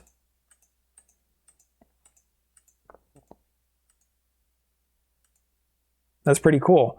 So the last thing I want to do with this demo today is make it so that this rectangle gets a random color, this rectangle gets a different random color, this one gets a different random color, this one, and this one. So they all get their own unique random color. And it's really super easy. So take a look at our code here. Since we have this all wrapped up in this function called randomize color string, we can just put it right before each rectangle is set. So if we call this again right before this color string is used, it'll be a different color string because it changes it, right? So then we put it again here, here, and here, and we should get a brand new random number every time for all these red, green, and blue channels of the color string. So now let's select this, Control copy, and then maybe hit enter once just to put a little space between these lines of code. Control verify, Control V, and then do it again,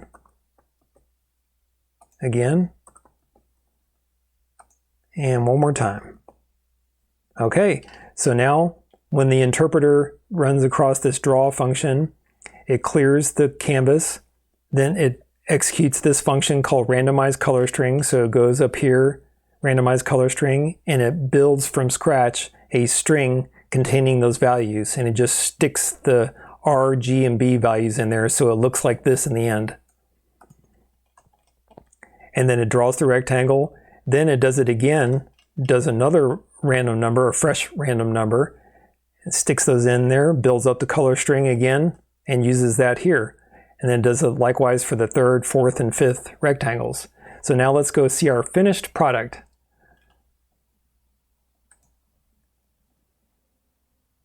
Isn't that cool? All right, so let's click on randomize, and it should randomize the width and height of all the rectangles and give each its own unique random color. So let's try it. All right. That's so fun.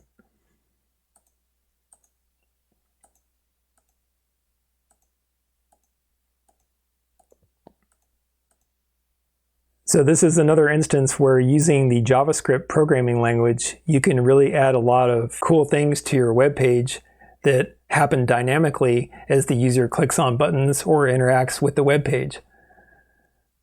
Oh, and one more thing before we go back in VS Code is that if you right-click and inspect and go into the console, since color string is a global variable, we can access it in this console. So type color string and it comes up, and then it'll give you the last color string that it built. So the one for this rectangle, I believe, that's the one we did last. And so it has a lot in the red channel, almost no color in the green channel, and then almost full in the blue channel. And in fact, that's pretty close to magenta, and that's what I see over here. So everything is working. It built this string up component-wise. So we started out with RGB, opening parentheses, and then we stuck a value in there, R, and then we put a comma, and then we stuck a G in there, and then we put a comma, and then we stuck the B value, and then we closed it up with the parentheses like that. And so it built it up piecemeal like that. And so that's really cool how you can use string concatenation to build up values of RGB colors in JavaScript.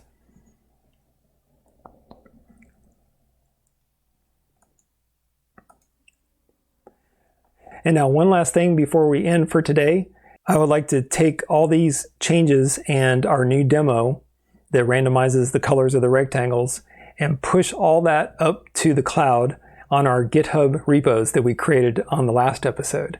So you can see that some of these files have been modified. So we were messing around with styles and simple button. And I think this one here has a modified symbol on it because we added down at the bottom, oh yeah, we added the console log, but we can just keep that, that's fine.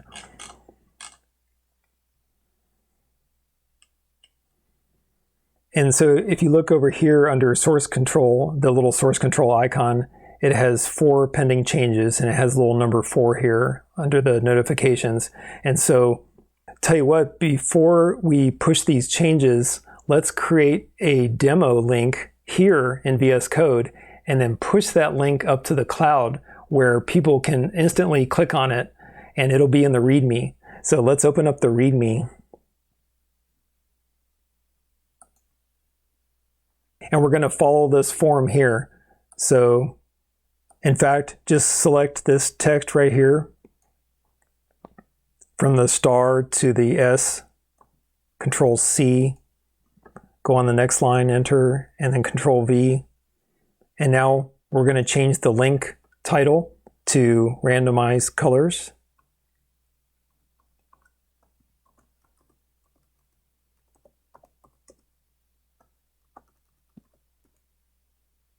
And now the demo name is set as simplebutton.html, but we had called our new one randomcolors.html. So let's update that as well. Random colors.html, and then let's change the description.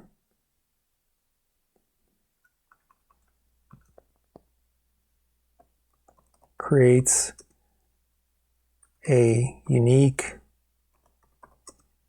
random color, and then you can put in parentheses RGB triplet for each rectangle. So now when we push these changes, it's going to add this to our demos list. And so people will be able to click on it, and we won't have to update anything inside of github.com. We won't even have to touch it. So I think that's pretty cool. So let's try that. And if you notice, now we have a 5 here because we updated the README file and it recognized that. So now it has 5 changes that we're going to push. So now click on the source control icon. Okay, and look at that. It has all of our files ready to go that we've updated or created. So these 2 are new. They have a green U beside them. And they're untracked as of now. That's what that U means, but it will be tracked as soon as you do this commit. And then it'll update the changes as you make changes to it in the future. And then these have been modified. So README has been modified. That's what that M stands for. Styles got modified. I think I was messing around with the curly braces on that one, so that's why it detected something on that. And then simple button got changed, and that's because we added that little console.log statement at the very end of the file. But anyway, the main thing is that we have the new random colors demo along with its JS file called randomcolors.js. And so now let's make a commit message saying what this does for the repo. So added random colors demo. And now click the purple button, commit. Okay. And then as we saw last time, this is such a streamlined process now with VS Code's awesome new integration feature that integrates GitHub into VS Code. So all you have to do is click on sync changes, and it'll immediately push all these changes in our new demo up to the cloud and our link in the README file. So let's click Save Changes.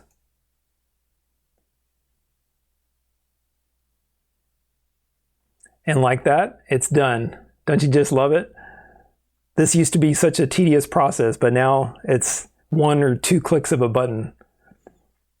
So now let's go into the browser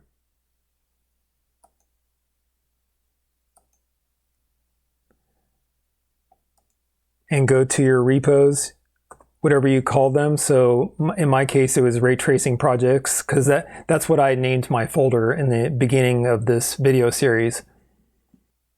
And now look at that. It has randomcolors.html, so you can see the code for it.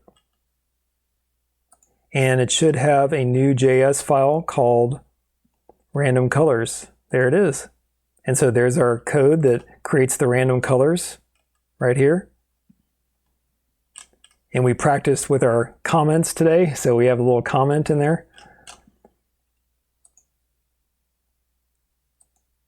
And the piece de resistance of this GitHub stuff, go down here, we have our beautiful images, and we should have a new demo. Check that out. Isn't that cool? So now we have randomized colors. It says creates a unique random color RGB triplet for each rectangle. So let's try it. I'm going to open up this in a new tab. Random colors, there it is. It's working perfectly. So click to randomize. Each time it comes up with a new color for each rectangle.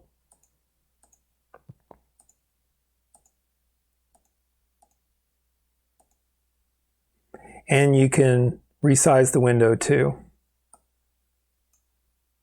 And all the rectangles should keep their, oh, that's not a bug, that's a feature.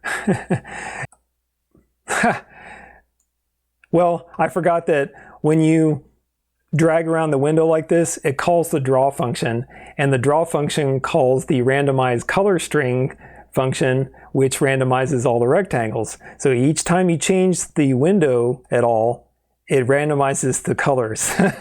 So that's kind of cool. I'll call it a bonus feature rather than a bug. I kind of like it. And you can randomize with this. This is the intended way to randomize. So by clicking the button, and then we can maximize again. And one final demo for y'all today. So let's see if all that works on our devices. So remember these devices that are connected to our live server on our main machine? Let's try all those out now. And again, on your other devices, you might have to refresh the page when you get to the server page, because your new random colors demo might not be showing up yet. So see, I can't see it yet on this device. So I'm going to hit refresh, and there it is. It popped up, randomcolors.html.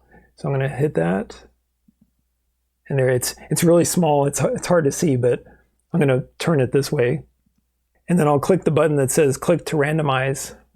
So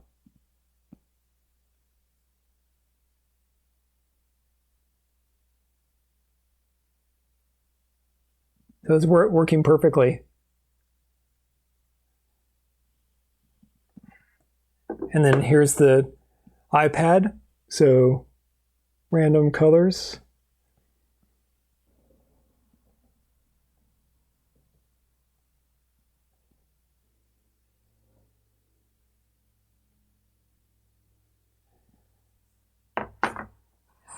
And on my old laptop over here, click to randomize. It works perfectly.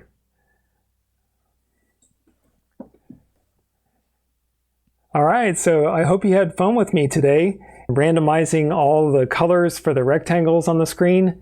And although we had to do a little housekeeping today by tying up some loose ends of the JavaScript programming language and VSCode Settings, I promised for the last time, and the LiveServer feature that I just showed you, I think that we have a really good foundation now to move forward into the next chapter.